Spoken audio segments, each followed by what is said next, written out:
Hello and welcome. This is just a video to show you guys the offspring of that Bonsmara bull for us with different types of cows. Here you can see a Bonsmara cow with a young calf.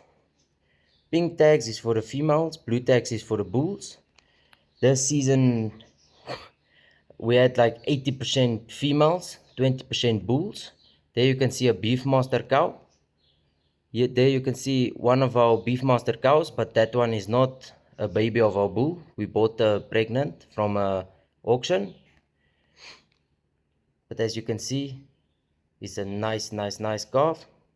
Here's one of our calves, the Bonsmara bulls, one of his babies with a Simbra cow. And as you can see, he has great build. You can see he's short on the legs. He's muscled, but he still has that white stripe across the face from his Simbra mom.